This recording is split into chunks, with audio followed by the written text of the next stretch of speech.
Hey, somebody needs to crank up the volume. You have? Excellent. Good morning, afternoon, or evening. You are listening to the Professional Noticer. Hello, everyone. I'm Andy Andrews. Hey, thank you for making me a part of your week.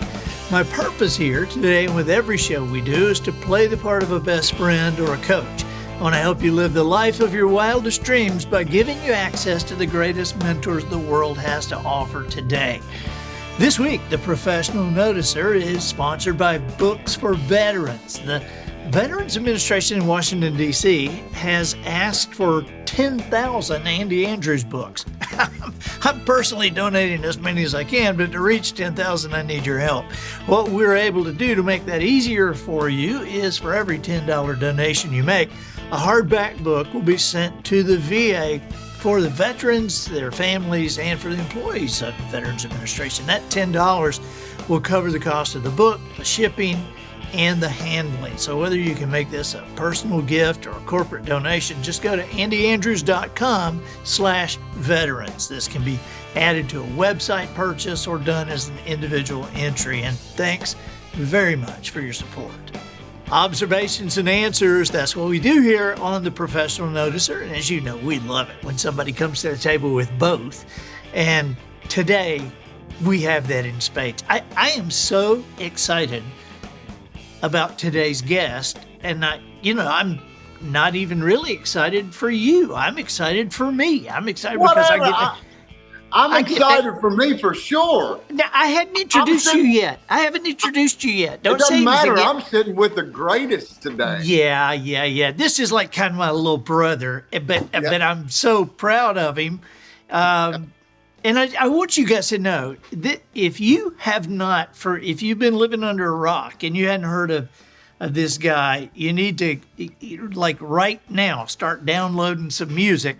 But this guy, let's see, what can I say? He has 2 Grammys, 22 Dove Awards. He's been Male Vocalist of the Year, Artist of the Year. He's had a Song of the Year. He's the youngest member of the Kentucky Hall of Fame.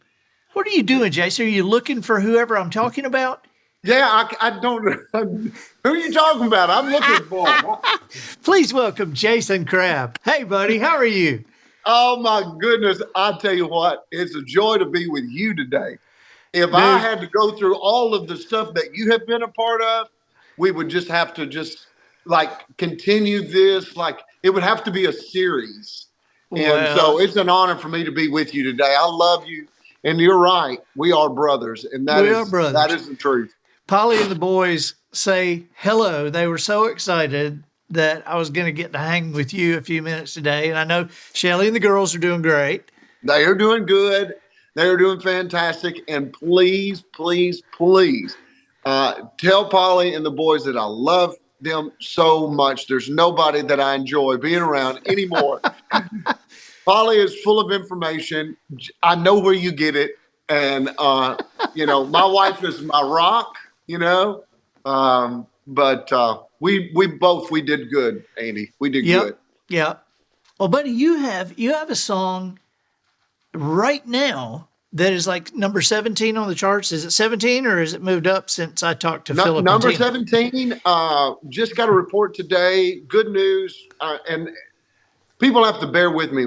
I never brag on anything that I've ever been a part of, but this is 12 years in the making.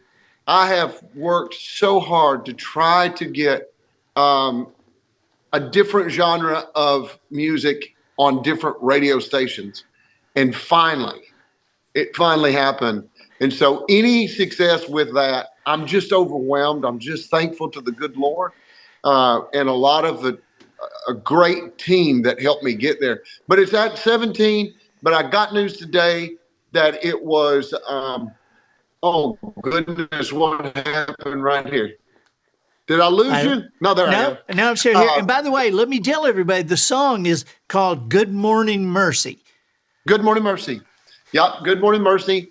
So what did you hear today?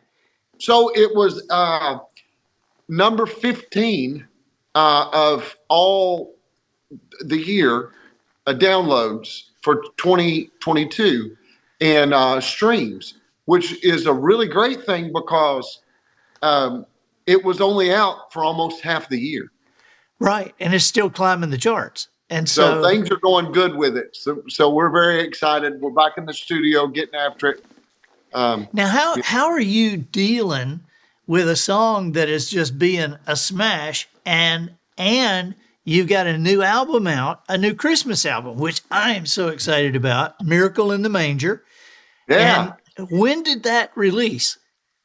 So Miracle in a Manger released about 2 weeks ago. Very excited about that. Good things are happening with that. I mean, people are contacting me, calling me all over, asking what's up, what's going on, what's happening. So it's really neat because this is the album that I have dreamed about recording, Andy. This is the one that when I went with Red Street with Jay DeMarcus, he asked me, he said, what do you want to do? And I said, well, there's one thing for sure, which Jay DeMarcus is with, he's from the Rascal Flatts, right? Yeah. So he's my producer and also my CEO of Red Street Records. So he asked me, and I said, man, there's one record that I've been wanting to cut for a long time, and that's the Christmas record, like with full orchestra, full band, full choir. You know what I'm saying? Like, yeah, all out, all of it. And so, so we went that route. And about halfway through it, though, the producer that was working on it, his name's Tim Akers. He's played for everybody known to man. Michael McDonald, Amy Grant, out on the road with some of the greatest bands that you could possibly imagine. Played on numerous of records, Disney scores. I mean, all kinds of stuff. His leukemia came back right in the middle of this record, and he didn't make it out of the hospital. So we dedicate this record to him and his family. And you know what?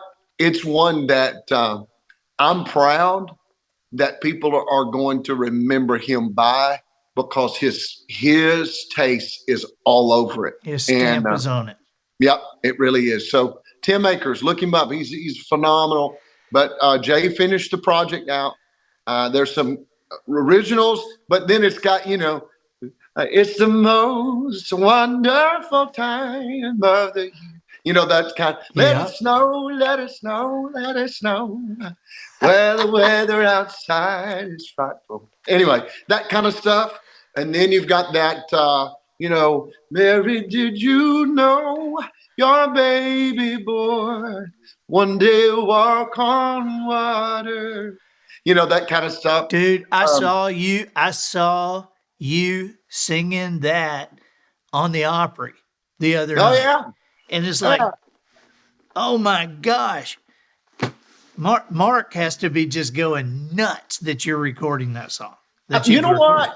Mark is such a great guy, but here's the deal with a song like that.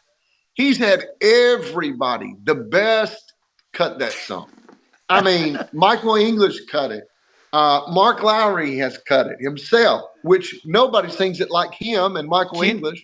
Yeah, Kenny Rogers. I mean, wasn't that amazing? I asked Mark not too long ago, I said, do you know how many people have recorded that song now? And he said that a couple of years ago, he went on iTunes and quit counting at 400. So 400. That's just amazing. Well, I'll tell you what, Andy, it'd be nice to go to the mailbox and see what all he's raking in, wouldn't it? Wouldn't it? I'm happy for him. I really am. You can only dream of writing a song like that. And, hopefully one day I can sit up there with you, because you've had bestseller, books. And you know what that's like, but I'm excited about it, and then with him, with the songs. So maybe one day. Well, dude, Good Morning Mercy is, that's just a killer song, and you did that. You wrote that. I know some good things are happening. We're just getting started. We're excited.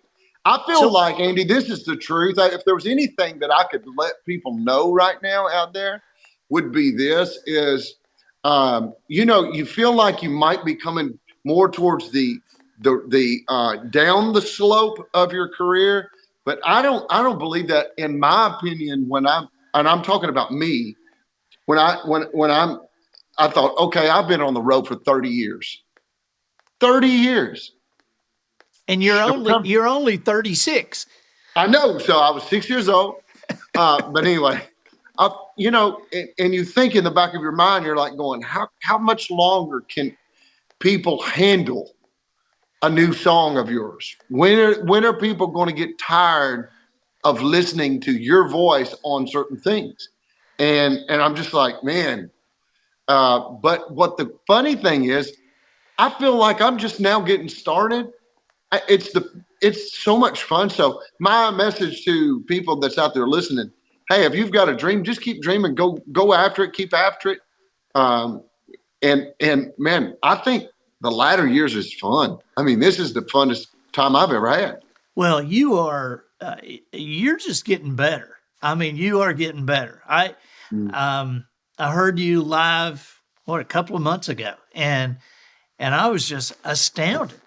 Polly and I were like, so God, he's better. And for those of you who are watching or listening to this podcast, and for whatever reason you don't know Jason or haven't heard Jason, I'm just telling you, you are gonna be blown away. And I don't mean to embarrass you, but I do have to tell you, when I tell people about you and your voice, everybody's got some favorite people. And so everybody says, hey, yeah, I love so-and-so. And you're like, oh yeah, well, I'd like so-and-so.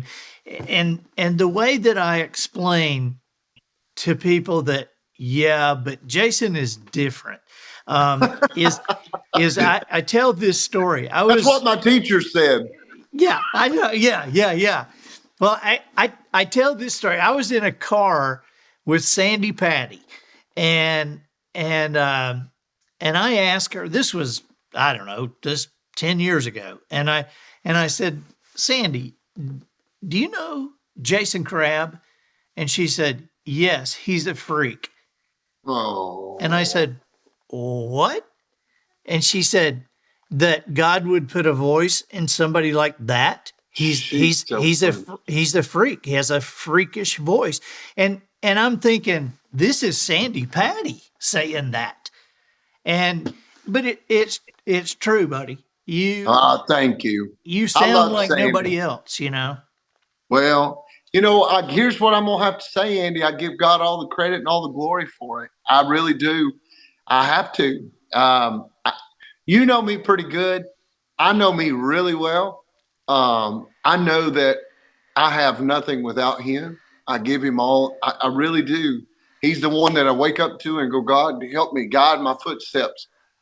Give me an opportunity today, and I thank him as well. I think that's one of the keys too, is thank him for the opportunities that he gives, the stages that he provides. And I think if you give him praise and glory and give him the credit for it and thanks, that he'll give you another one. And that's the way that I've been able to do what I do. I've tried things myself. I've tried to bust doors down myself, and people say that. It's like, hey, go bust some doors down. That's great. But when you bust it down, are they excited that you broke the door down and you're inside? It's pretty nice to have somebody like yourself, like what you're doing today. You're introducing me to your audience. You're taking my hand as a brother and walking me into the halls of your friends and introducing me to your friends. I give God credit and glory for that, because as much as I would love to say there's something about me that gained favor from you, if that's the case, then God gave me that. And I think God puts relationships in our lives. And so I just have to give him all the credit and all the glory, all the praise for it. And plus, I don't have the sense much to get in and out of the rain. So people ask me all the time, they say, well, Crabb. I said, not much. That's why I sing. Hey, let me ask you, how old were you when you first noticed somebody looking at you and raising their eyebrows? Because I know that you singing, you just kind of sang, but when did you start to realize that people were going, holy cow? Because I've seen some videos of you as a 16, 17-year-old kid. It's like Philip and Tina told us a story the other night about hearing this number one song you had on the radio, and they didn't know who you were, and they had not seen you, and so then they found out you were going to be nearby, and they thought, well, I wonder, this must be like a big man, and they thought you were black. They thought you were black, and they thought this must be like his big kind of like a 250-pound guy, an older guy, and then a 16-year-old skinny kid comes out, and they're like, what? Oh man! So when was the first time that you started knowing that you had something special, that God had put something special in you? Well, I really don't know if I can put my finger on the day. I knew that music kind of pulled at me. Also, my dad was he he was just infatuated with music. He raised us up on country music and some of the gospel greats, that we absolutely loved, like the Hinstons, the Goodmans, the Rambos, the Paynes, the Cooks, all of those guys, and some of like even the quartets, like the Kingsmen and Gold City, and then the Gaither Vocal Band, of course. There was nobody like them. But I will say this: I will never forget this. I grew up really, really. I don't want to say very simple. Let's just put it that way. I know there's a lot of people that had it worse than I did, but then there was a lot of people that had it better than I did. Far as they had more than two, pairs of jeans and a couple of shirts. You know what I mean, to go to school with. Some only had one. I'm thankful for a change out. So, but it was very simple at our house. There was not a lot. We did have a lot of love, but there was a lot of music. I mean, I'm talking about we played music all the time. But that being said, a broke boy doesn't get a lot of attention from girls, And I remember they had a little talent contest or search or whatever it was. Maybe it was just a talent show. Maybe that's what it was. It was like a talent show for 7th and 8th grade. And if you had some kind of talent, you got the opportunity to show it. Right. And so I'll never forget, me and a buddy, his name was Richie Knight. And Richie loved music as much as I did. Loved country music as much as I did. And we signed up for that thing. And we did a song called Help Me Hold On by Travis Tritt. Baby, close that suitcase you've been packing.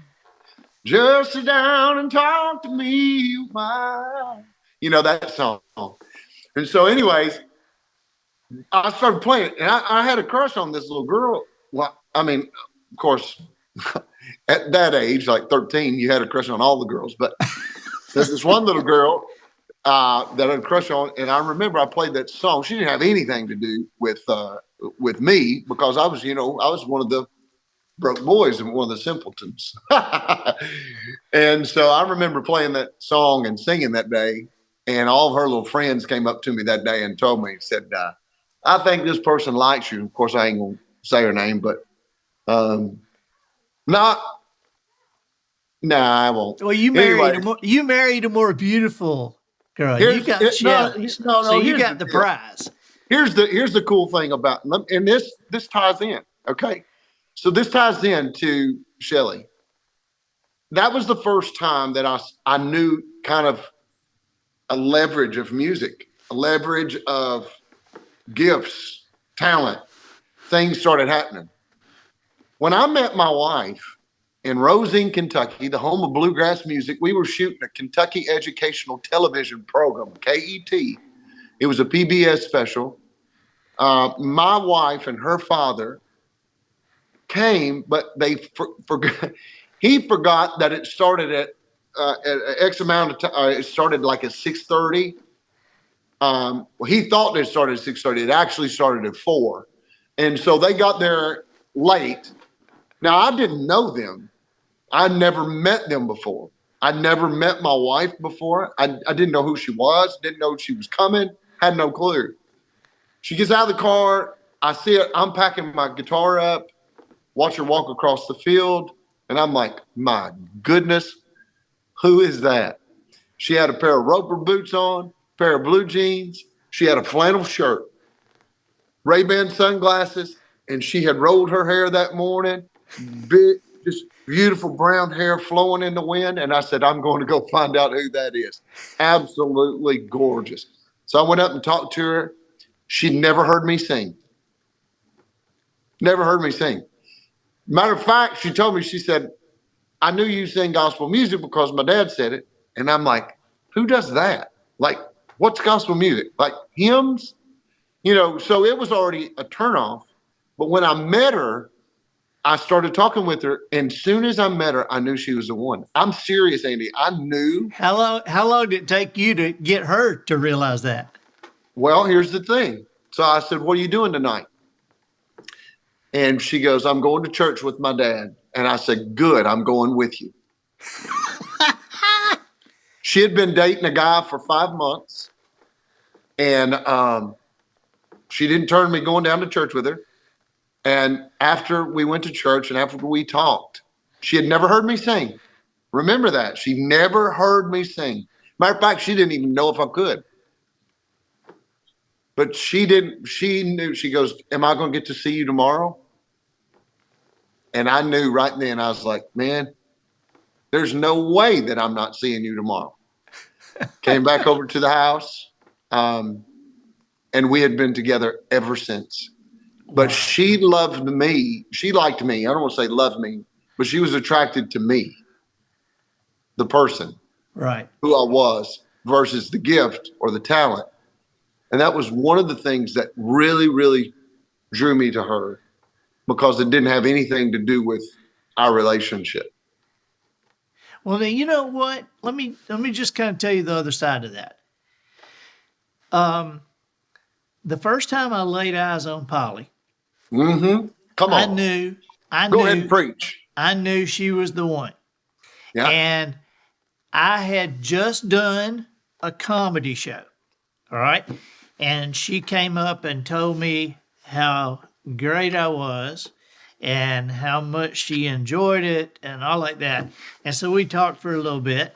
And then I said, hey, I'm back in this area, occasionally, and maybe we could do something. She said, yeah, maybe. And so we talked a little longer. And then I said, well, how about give me your phone number and I'll call you next time I'm in town. And she said, no, I don't think so.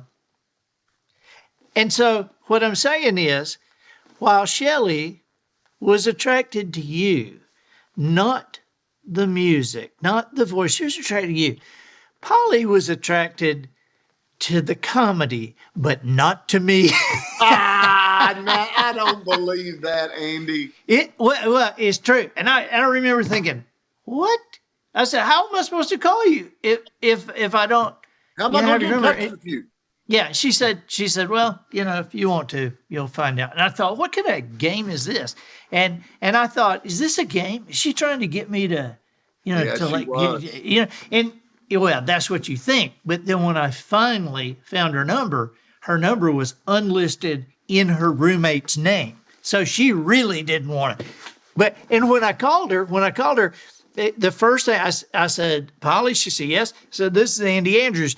And she didn't say, oh, it's great to hear from you. Oh, what are you doing? Oh, where are you? First thing out of her mouth, how'd you get this number? So anyway, she knew if he really likes me and I'm worth the hunt, he's going, then there it is. Well, she wasn't looking. Hey, Andy, what's the one thing that you just absolutely love about Polly? She is quick-witted. You know, Yeah. I mean, she's quick-witted, and she when she laughs, I love Yeah. watching her laugh. She puts everything into her laugh, and she's quick-witted. We like the same, you know, we both like the Andy Griffith Show, and Yep. and so we both around the house we speak in that language. You know, Yep. one of the boys would come into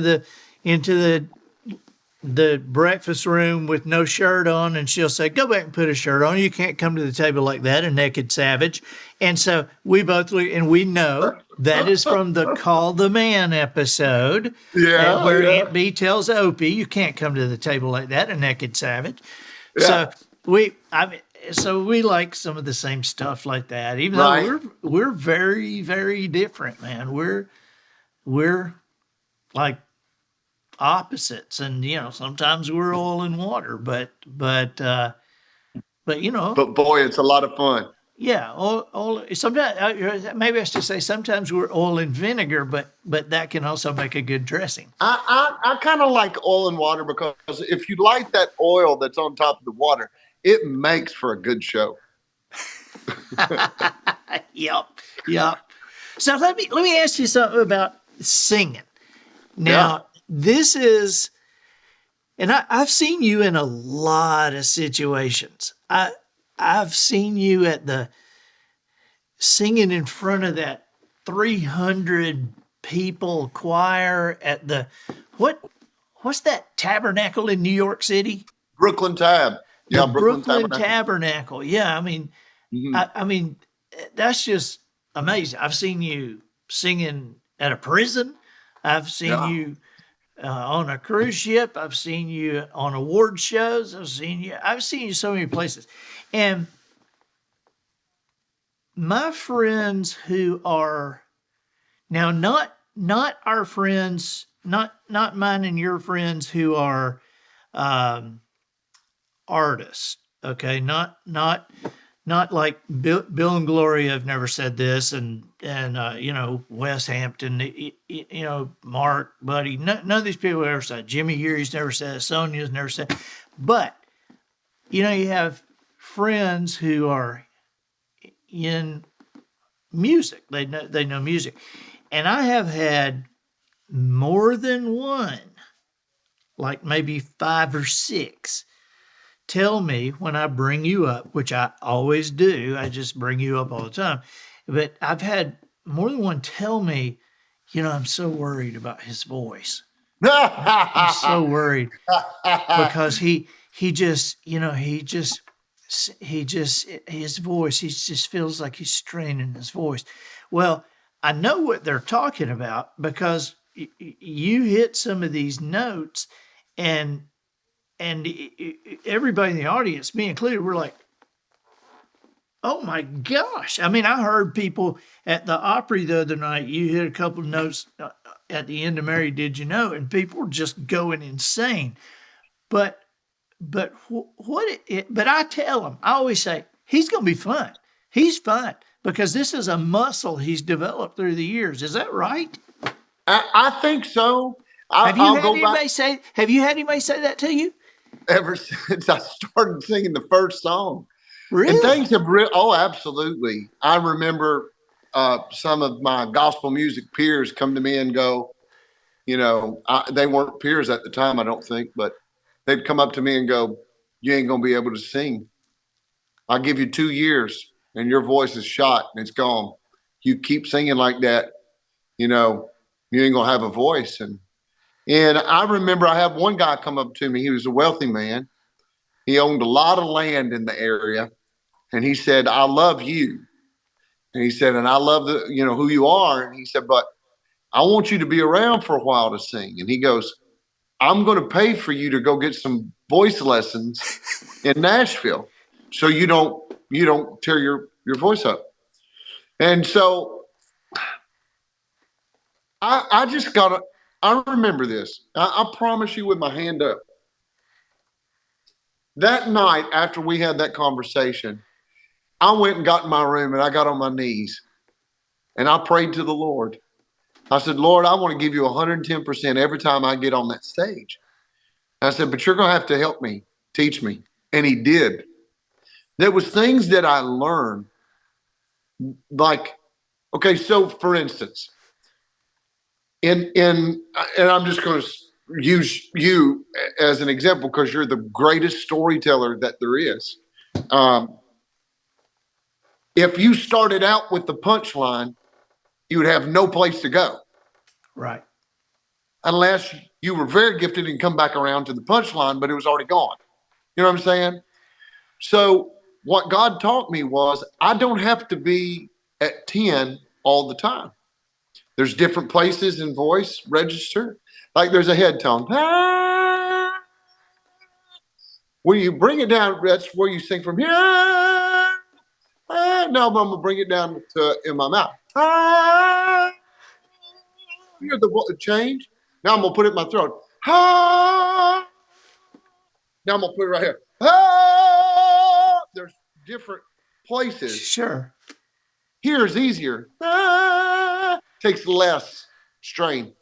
There's sometimes you use that, and then there's sometimes you use you know what I mean, to get a note pass. Right. And so God showed me all of those different ways, like a basketball player.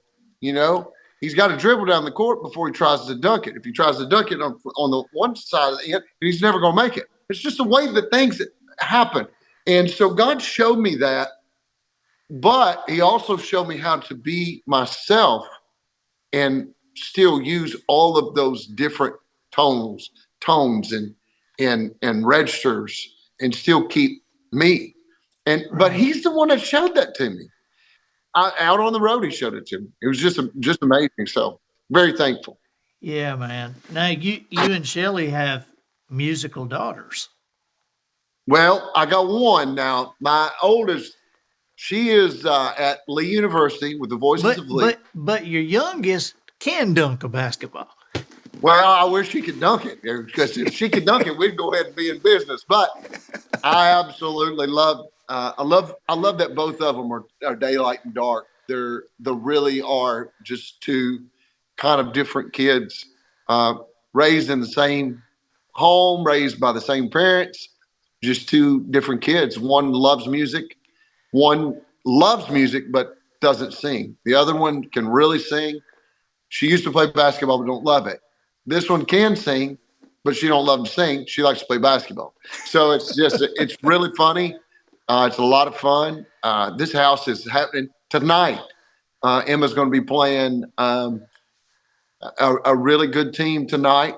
They put her on the best player. That's what they do. She's defensive, just a stopper. She's just one of those that will dig her elbow in your side. You're going to know that she is there all night long. So, Gonna be fun. I love this. Well, buddy, how can people get up with you? How can they follow you? What's the best way? Well, the best way to follow me is on social media, I guess, like Instagram, and also Facebook. It's Jason Crabb Music on all platforms. Jason Crabb Music. You can even go to my website on Jason Crabb Music. Twitter. I think Twitter. I don't know. I think I'm on Twitter. Elon hadn't kicked you off yet. I haven't got kicked off yet, but who knows? Facebook, Jason Crabb Music. Instagram, Jason Crabb Music. I even have what's the new the TikTok thing that I'm working on. So, hey, I'm working on my dance. You ever seen them kids? They always dance and they always move around. I'm horrible. Have you ever seen a crab dance? Well, man, I want to tag this. When we put this together, I want to tag it with some of your music, and so please. I want people. Good Morning Mercy. It's gotta be. All right. And then there's another one, Being Home for Christmas, that your audience will love because it has that Ray Charles. I see the family here. Made it through another year. It has that bluesy. So it'll take a lifetime. It's just got that thing. And your audience will love that. And then also Tennessee Christmas. If they like a little country feel, that's a good thing. Yeah. So where's the best place to get the music? Best place to get the music, any place you can download, any place you can stream, any place. You can go to Amazon, you can go to iTunes, you can go to Spotify, you can go to wherever you want to get music, wherever you like to get music, it's there. Just type in Jason Crabb, Good Morning Mercy, or Jason Crabb, Miracle in a Manger is the name of the record. But start off with a Good Morning Mercy and then finish up with a little, I don't know, being home for Christmas is fine. All right, buddy. Hey, thank you so much for taking the time, Jason. I love you, brother. Well, Man, I love you too. thank you for having me on. We got to get you. And somebody may say, oh, why haven't you had him on before? Well, honestly, I have been waiting for you to be in person here. And well, we got to do that. I know. And finally I said, who knows when he's going to be down here. And so I wanted to get this in with your new album. And so, but late spring, early summer, we got to get. We're going to. Yeah. And get the family down. So maybe if we do this, right? So can we do it in a different way? Like, how fun would it be to do your podcast on your dock with a couple of fishing posts and you and I just talking? Oh, we could do that. How fun would that be? Matt would like that. Yeah, definitely. We just sit out there with a fishing pole and whatever we bring in. I mean, and who knows? We could go from hook to dinner plate. Yeah, man. I've still got the picture I see every now and then of you and your first flounder. I know we gigged that sucker. I'll never forget that. Yep. You and the boy we was out there. One of them was off to school, wasn't they? Or were they both there? I don't remember. Remember. Anyway. Adam was there. He's a fisherman. I know Adam. So. No, Adam was there. Adam was the one that was with us. Yep, I remember. Yep. Love you, buddy. I love you too. Hug the family for me. All right. Thank you for having me on, Andy. Absolutely, man. Bye-bye. Bye. I'm Andy Andrews, the professional noticer, harnessing common sense and wisdom to plow through challenges all the way to an answer for you. And I think that'll do it for this week. Get us out of here, Matthew. So, ladies and gentlemen, and to the boys and girls who aspire to become ladies and gentlemen, we've reached the end of another episode of The Professional Noticer. In a world where common sense has become a superpower, I'm harnessing that tiny bit of mental energy I have for you, seeking wisdom, making observations, and endeavoring to answer tough questions in a way that will empower your family and your business. I'm Andy Andrews. Until next week, goodbye. This episode of The Professional Noticer was produced by Matt Limpert. The Noticer theme written and performed by Sugarcane Jane. Flounder gigs for the cast and crew provided by Twinkle and Smoke of Beverly Hills. Additional funding provided by HolidayTechShutdown.com. Friend, has technology taken over your life? Do you find yourself reacting to the bell of an incoming text just like Pavlov's dog? Well, subscribe to HolidayTechShutdown.com and at least some of your worries will be over. HolidayTechShutdown.com manages your smartphone on major holidays with artificial intelligence. By interfacing with your calendar and contact list, HolidayTechShutdown.com literally takes over your incidental communication on each and every major holiday. Remember when Christmas Day used to be reserved for family? Now, according to a national survey, every adult in America spends an average of 3 hours and 17 minutes texting the words, "Merry Christmas to you too." From now on, we have you covered. Enjoy your holidays again and let us send Happy Thanksgiving to you too. Happy Easter to you too. Happy 4th of July to you too. Happy Veterans Day to you too. Log on now and subscribe. We are HolidayTechShutdown.com.